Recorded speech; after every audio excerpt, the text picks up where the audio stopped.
Hello and welcome back once again to another episode of Focus.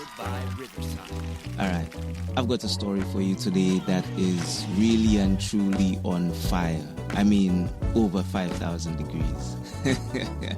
Introducing the Dragon Drone, the latest addition to Ukraine's fighting forces.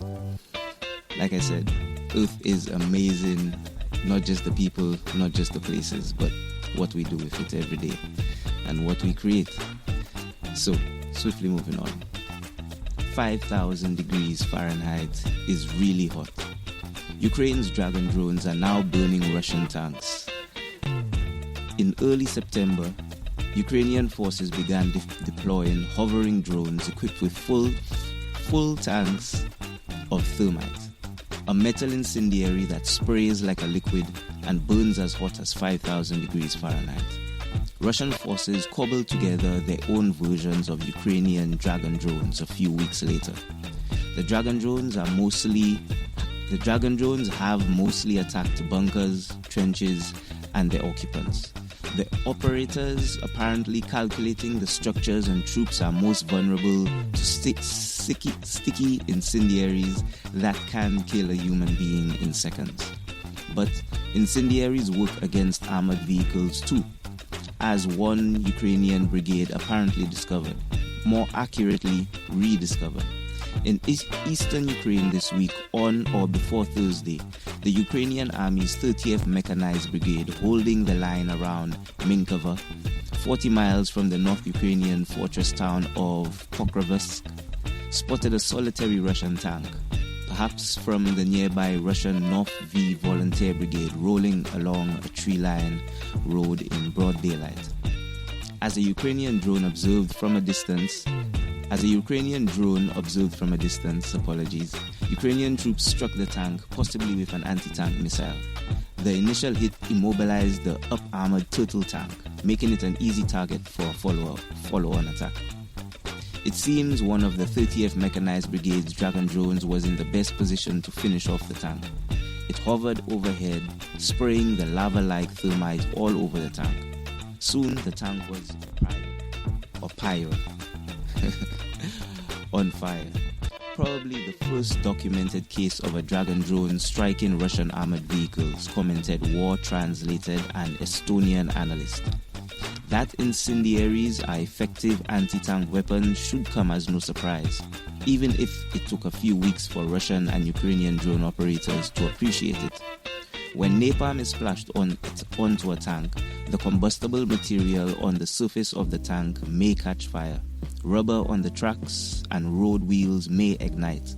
Exposed hydraulic hoses may rupture, and engine components or compartments may be damaged as well, the US Army noted in a 2000 study. The damage would be worse in cases where infantry are riding on the top of the tank, a common tactic in Russia's 31-month wider war on Ukraine. Napalm also can ignite exterior-mounted ammunition, which may then cause secondary blast or fragmentation, damage when it cooks off. The US Army observed this secondary blast or fire can be a serious threat to mounted soldiers. But don't expect a sudden surge in Dragon drone attacks on tanks. The drone's incendiary spray is fairly inaccurate, which is why the 30th Mechanized Brigade had to immobilize that Russian tank before the brigade's Dragon drone could swoop in. But drone operators in the Russia-Ukraine war learn fast. Some Ukrainian operators are nimble first-person view drones.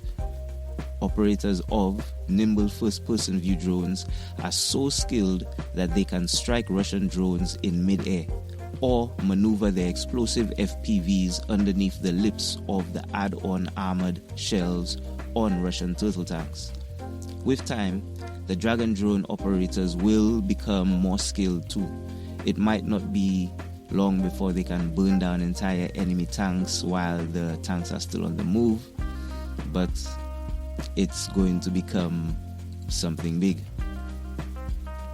But like I said, Earth is amazing. Not just the people, not just the places, but what we can do with it, what we have done with it, and what we have yet still to do with it. As always, not all of it is in our best interests, and most of it is to our detriment. But at the end of the day, it's still amazing to see something like this. I mean, a Dragon drone. You should check out the videos. I'm going to drop a link to it at the end of this show. And believe me, it's quite impressive. But if you ain't got the time, thanks for tuning in. But if you do, stick around for the thoughts and facts section. I promise, as always, I'll keep it brief.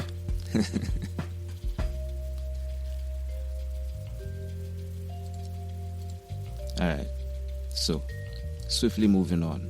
Since this new Dragon drone is a fairly new conception and its specifications most likely will be hidden for a long while to come, considering it's being used in an ongoing military conflict, I'll give you a brief Wikipedia breakdown of what the drone is, but let's just start with thermite to begin with.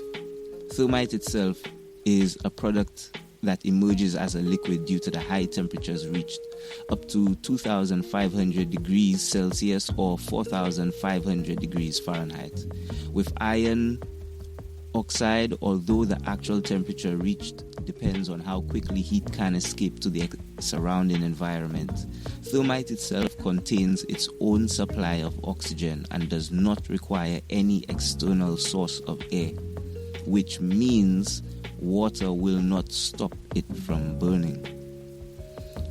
It's one of those that has to run its course. It is really it's one of the most dangerous incendiary devices out there. But that's neither here nor there. I digress. Back to the Dragon drone itself. Like I said, I'll just give you a fairly brief Wikipedia breakdown on it, and you know how Wikipedia goes. So, you still got to dive a little deeper if you want the truth and the facts. Either way, a Dragon drone is a type of incendiary unmanned aerial vehicle, or UAV. Initially developed and dubbed by Ukraine's Ministry of Defense, the Ukrainian private defense manufacturers. The drone is used to spray molten thermite at a temperature of around 2,000 degrees Celsius at military targets in order to burn down natural barriers and fortifications that hold combatant military units. The device was created in 2024 during the Russo or Russian-Ukrainian War as a means to destroy forested areas and remove the cover of Russian soldiers. Their first documented use was in August or September 2024. Overview: a Dragon drone is an unmanned combat aerial vehicle that can dispense thermite, a combination of a powdered iron oxide and a metal powder, such as low-cost aluminum. Dragon drones typically have first-person view in a multi-rotor configuration, allowing the operator to ignite the thermite above a military target and then, at low altitude, slowly move horizontally as the burning thermite is sprayed or drips out onto the target. Thermite can produce extreme heat exceeding 2,200 degrees Celsius that can severely damage and burn through most materials, including flesh, wood, and metal. As such, the Dragon drone can destroy enemy personnel, their prepared positions, and vehicles, as well as armored fighting vehicles. Left with the hatches open, it can also ignite the enemy's fuel, lubricants, and ammunition, or at least act as a defoliant to expose an enemy under foliage cover. According to the Action on Armored Violence, or the AOAV, a British anti-war organization, exposure to lit thermite can lead to intensive and deep burns and damage to bones, while also potentially causing severe psychological trauma to the victims. In a report on incendiary weapons released in 2022, Human Rights Watch stated that thermite and similar weapons are notorious for their horrific human cost and can inflict 4th and 5th degree burns that cause damage to muscles, ligaments, tendons, nerves, blood vessels, and even bones. With treatment on survivors requiring constant care and months of recovery. As such, Dragon drone attacks have caused the enemy to desert their positions. Some Dragon drones are stated to be developed by private Ukrainian weapons manufacturers Steel Hornet, who have said that they produce light weapons carrying thermite, which they claim can burn through 4 millimeters or 0.16 0.1/16 of an inch of metal in under 10 seconds. While the United States Armed Forces manufactures thermite grenades, there is presently no evidence of the United States sending thermite-based weapons to Ukraine. Ukrainians' usage of Dragon drones outside of directly targeting Russian forces and equipment include assisting Ukrainian reconnaissance units by destroying foliage to expose enemy positions and equipment that can then be targeted with ground attacks or precision bombardment. Some military experts also stated that the fear and worry caused to Russian soldiers from the prospect of being horribly injured by molten thermite could cause more psychological damage to Russian forces than physical damage and could significantly lower morale. Defense industry analyst and former officer in the British Army, Nicholas Drummond, called the use of weapons quite innovative. Ukrainian military sources, while speaking to Ukrainian newspaper Ukrainska Pravda, stated that the primary use of the drones was to destroy Russian infantry that has taken cover in strips of forest. A post by the official Twitter X account of Ukraine's Ministry of Defense included a video of the weapon being used in the Kharkiv region against Russian forces. Several other videos posted on Twitter X by military bloggers showed their use against multiple Russian forest encampments. Ukraine's 60th Mechanized Brigade stated in a social media post that strike drones are our wings of vengeance, bringing fire straight from the sky, and that when our Vaida works, the Russian woman will never sleep, with Vaida referring to the Norse deity of vengeance. In September 2024, Russian forces used their own Dragon drones in their attack on Volda or Volada.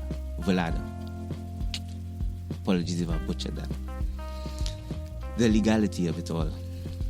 While it is illegal to use thermite-grade weapons against civilians, it is not considered illegal under international law to use them in military situations despite their destructive effects akin to napalm or white phosphorus. However, it is also illegal for incendiary weapons to be used on populated areas or forested regions unless the foliage is expected to be covering military equipment. The United Nations Office for Disarmament Affairs generally discourages their use due to the difficulty of containing fires produced by their effects, which can cause significant and widespread environmental damage and civilian harm. The AOAV reported that Ukraine has used thermite-grade weaponry on opposing military forces and stated that Russian units possibly used similar weaponry in Volodya on civilian areas in March of 2023. Ukraine also asserted that Russia used unspecified incendiary munitions on civilian areas near Kharkiv and Bakhmut. But as always, until it's all said and done, we'll never know what's actually being developed or going on there. But that's as far as the facts go. Why don't we just talk about this for a second? I mean, a fire-breathing dragon. If you have had the chance and checked out the videos, it's hard to describe. I mean, it's easy to describe, but it's quite a scene to witness. And if you have any knowledge of what thermite is to begin with, I know in the article it said that it burns through steel at 0.16 of an inch every 10 seconds. What this article neglected to mention along the way is thermite will literally burn through anything so long as it has enough time. Nothing can actually stop it from going. It will go into the ground and it will keep burning. So the point is, with a device like this, these Dragon drones, they are literally melting tanks. And I've heard a couple of stories, read a couple of articles long before I saw the videos, and honestly, I can understand why Russian soldiers would literally run for their lives and abandon the amount of artillery and equipment that you have seen. Tanks, mortars, I mean, there's actually quite a lot. But the fear of being burned at 2,000 degrees, yeah, I don't blame them. But that's neither here nor there. I've actually got a more interesting or intriguing thought when it comes to this. Because right now, this is just a detrimental military use for it. I can actually see a commercial aspect of this being utilized in a much more mundane fashion. Let's look to the Northern Hemisphere, yeah? Or anywhere planes are being used and there's low temperatures. Ice on the wings can be a serious problem, right? Imagine a drone that could literally fly over planes and de-ice them. Yeah, on the ground, that's one way. But if you've got a drone, it could literally fly over a moving airplane and de-ice the wings before it's actually landed. I mean, it sounds like an out there thought, but it really isn't. I mean, if you've got to take something like this and put it in conjunction, you know, incorporate it with what was that? The Airwolf from UDX. Imagine that. 4 jet turbines just, you know, hovering around or over Airbus, for example, de-icing the wings, or let's just say the cockpit alone. How about the tail? Let's say if you see that's frozen over. Yes, a risky maneuver, but bear this in mind. These devices can be piloted, remote controlled, not by people, but by artificial intelligence that is capable of reading every variation in the wind, topography, the speed, the turbulence. The fact is, it will have a much better chance at navigating and getting close enough to actually perform this action compared to a human pilot. But that's just a quick thought. And like I said, I didn't want to have to take up too much of your time. Once again, as I always say, our history is pretty vast and we're making it pretty fast. So, you know, what's 18 minutes of your time? As always, I appreciate every moment you have to spare. But as I say, Earth is an amazing place, not just the people, not just the places. But look at this.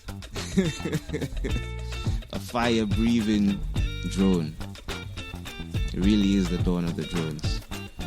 As always, carpe diem. Seize the day. Let no one destroy your peace. Let no one destroy your zen. And as always, have an absolutely great day. And if it's not happening, it's not too late to just make it so. Take care.